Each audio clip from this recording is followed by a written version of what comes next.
அனைவருக்கும் வணக்கம். தமிழக அரசில் எப்போதும் ஒரு திருப்பத்தை ஏற்படும் மாவட்டமாக நிகழ்கிறது கடலூர். இந்த மாவட்டத்தின் தேர்தல் முடிவுகள் இப்போது வெளியாகியுள்ளன.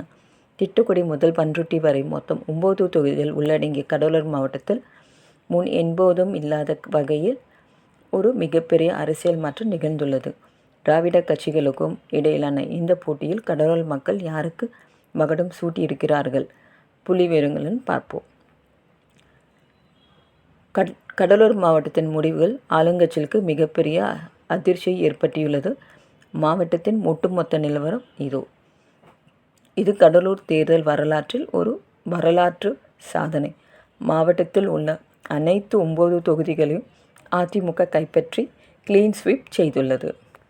விருதாச்சலம், நெய்வேலி, கடலூர், குறிச்சிப்பாடி, புவனகிரி, சிதம்பரம், காட்டுமன்னார் கோவில், எஸ்சி மற்றும் பண்ருட்டி இந்த 9 தொகுதிகளும் அதிமுக வேட்பாளர் அபார வெற்றி பெற்றுள்ளனர். மாவட்டத்தின் ஒரு தொகுதியில் கூட திமுகவில் வெற்றி பெற முடியவில்லை. குறிப்பாக அமைச்சர்களின் தொகுதியாக கருதப்படும் இடங்களில் கூட திமுக பின்னடைவை சந்தித்துள்ளது. டிவிகே மற்ற இதர கட்சிகள், தமிழக வெற்றி கழகம் மற்றும் இதர கட்சிகளுக்கு இந்த மாவட்டத்தில் செல்வாக்கு நிலைநாட்டினும் வெற்றி இடங்களில் அவை மாறவில்லை. கடலூர் மாவட்டத்தில் என்எஸ்சி விவகாரம் உள்ளிட்ட பல முக்கியமான பிரச்சனைகள் இருந்தன.